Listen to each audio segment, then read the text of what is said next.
और बुंदेलखंड क्षेत्र कभी दलहनी फसलों का गढ़ माना जाता था। किसान दलहनी खेती करके आत्मनिर्भर थे और आर्थिक रूप से मजबूत भी थे, पर मौसम की मार, बाजार की कमी और अन्ना जानवरों की वजह से बुंदेलखंड क्षेत्र के किसान दलहनी फसलों से दूरी बनाते चले गए।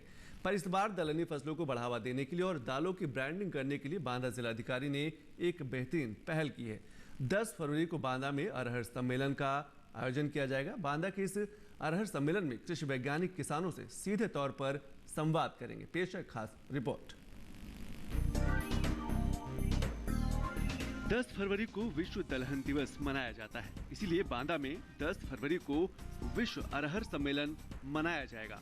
अरहर कभी बुंदेलखंड की प्रमुख फसल हुआ करती थी, पर प्राकृतिक आपदा, अन्ना जानवर और बाजार की कमी के चलते अरहर का रकबा कम होता चला गया।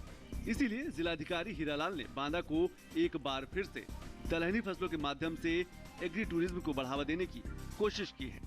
10 फरवरी को वर्ल्ड पल्सेज डे मनाया जाता है। क्योंकि ये दलहन का क्षेत्र है, यहाँ बांदा में अरहर, चना, सरसों, तिल, ये दलहन की जो फसलें बहुत अच्छी होती हैं और ये जैविक हैं, लेकिन लोगों को इसके बारे में पता नहीं है, तो यहाँ उसकी डिमांड कम है। तो हम इसकी ब्रांडिंग करना चाहते हैं वर्ल्ड पल्सेज डे पर, और इसको एग्री टूरिज्म के कॉन्सेप्ट पे करना चाहते हैं। समय कह रहा है कि उत्पादित फसल की ब्रांडिंग होनी चाहिए। ब्रांडिंग ही किसानों को उसकी उपज की अच्छी कीमत दिला सकता है और अनाज की मांग भी बढ़ा सकता है। दलहन सम्मेलन का मुख्य मकसद दलहन की ब्रांडिंग करना ही है। पूरा बुंदेलखंड दलहनी फसलों के लिए विख्यात रहा है। अरहर, चना, सरसों और तिल की ब्रांडिंग से बांदा के किसानों को लाभ होगा। अभी लोगों को पता नहीं है कि बांदा की अरहर की क्या क्वालिटी है, कितना पैदा होता है। इसका मकसद ही ब्रांडिंग करना है। इसमें हम एग्री बिजनेस के स्टार्टअप बुला रहे हैं, साइंटिस्ट बुला रहे हैं, प्रोफेसर्स बुला रहे हैं, विशेषज्ञ बुला रहे हैं, जो एग्रीकल्चर के 5 पद्म श्री हैं उनको भी बुला रहे हैं, कई जिलों के जागरूक और अग्रणी किसान बुला रहे हैं। हमारा यही मकसद है कि सभी लोगों को ये पता लगना चाहिए कि बांदा की जो दलहन की फसल है, अरहर, चना, सरसों, तिल, जो करीब करीब जैविक है, क्योंकि यहाँ केमिकल खाद कम पैदा होता है, इसकी क्वालिटी अच्छी है, यही तो हमें बताना है। इसीलिए तो ये हमारा सम्मेलन कर रहे हैं कि लोगों को पता लगे कि बांदा में ये सब फसलें बहुत अच्छी हैं और करीब करीब जैविक हैं, जिससे उनकी मांग बढ़ेगी। सम्मेलन में उत्तर प्रदेश के कई कृषि विश्वविद्यालयों के वैज्ञानिकों को बुलाया जाएगा, ताकि किसान सीधे कृषि वैज्ञानिकों से संवाद कर सके। आधुनिक कृषि यंत्र, जैविक खेती के तरीके, नई वैरायटी के बीज के बारे में किसानों को जानकारी मिल सके।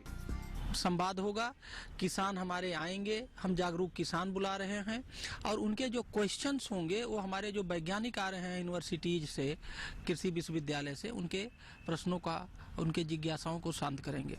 किसानों के सामने समस्याओं की कमी नहीं है। समय पर योजना का लाभ मिल जाए, ये भी प्रशासन की मर्जी पर निर्भर करता है।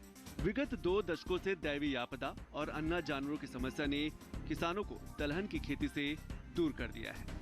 अभी बांदा में सिर्फ 17,780 हेक्टेयर में ही अरहर का उत्पादन होता है, जबकि जनपद में 2 लाख हेक्टेयर में खरीफ और 3,24,000 हेक्टेयर में रबी की फसल का कुल उत्पादन किया जाता है। बुंदेलखंड वाला जो इलाका है वो यहाँ सिंचाई के साधन बहुत कम है, इसलिए यहाँ की जो कृषि है वो वर्षा आधारित है।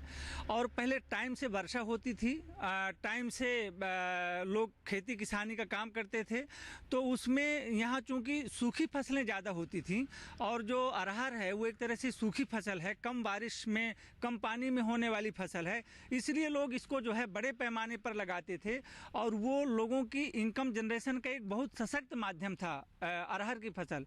लेकिन हुआ ये कि यहाँ एक तो लगातार क्लाइमेट चेंज एक रीजन रहा है और दूसरा जो अन्ना प्रथा है, अन्ना प्रथा ने तो एकदम बिल्कुल तोड़ के चला दिया है। अन्ना प्रथा की वजह से साल भर जानवर यहाँ अन्ना रहते हैं।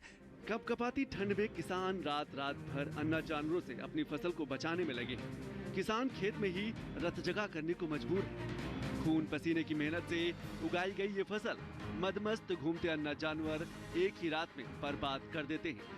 हालांकि गौशाला बनी हुई है ताकि छुट्टा अन्ना जानवरों को इसमें रखा जा सके, पर अभी भी समस्या बरकरार है। पहले पैदावारी बहुत होती थी और अभी भी हो, लेकिन जानवरों के मारे जो है तो सब गोरू जानवर खा लेते हैं। सो जहाँ सेफ्टी है तहाँ रूंदे हैं तहाँ हो जाती। पहले हम लगाते रहे 15 बीघा में अरहरी, अब 15 बीघा में चना बोते रहे हैं तो खूब होती रही है।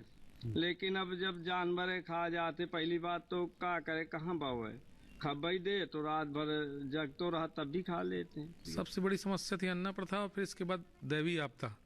कभी ओलावृष्टि हो गई, कभी पाला पड़ गया, तो इन सब दिक्कतों से लोगों ने अरहर बोने बंद कर दिए हैं। यहाँ एक अन्ना प्रथा है, इसको लेके किसान परेशान रहते हैं, लेकिन सरकार ने कई योजनाएं चलाई हैं और उन योजनाओं के तहत हम लोग गांव-गांव में गौशाला बनाए हैं। जो अन्ना जानवर हैं उन गौशालाओं में रखा गया है, उनकी सेवा हो रही है। तो ये जो अन्ना प्रथा की समस्या है, इस पर काफ़ी हद तक काबू पा लिया गया है, इसलिए अब ये समस्या नहीं। इसीलिए आप देख रहे हैं चारों तरफ अरहर की फसल खड़ी है, सरसों की फसल खड़ी है, तिल की फसल खड़ी है। बांदा में 10 फरवरी को होने वाले सम्मेलन से दलहन की खेती को बढ़ावा मिलेगा और उम्मीद की जा रही है कि किसानों की आर्थिक आय भी बढ़ेगी। दिल्ली से संतोष चौधरी की रिपोर्ट, टीटी न्यूज़।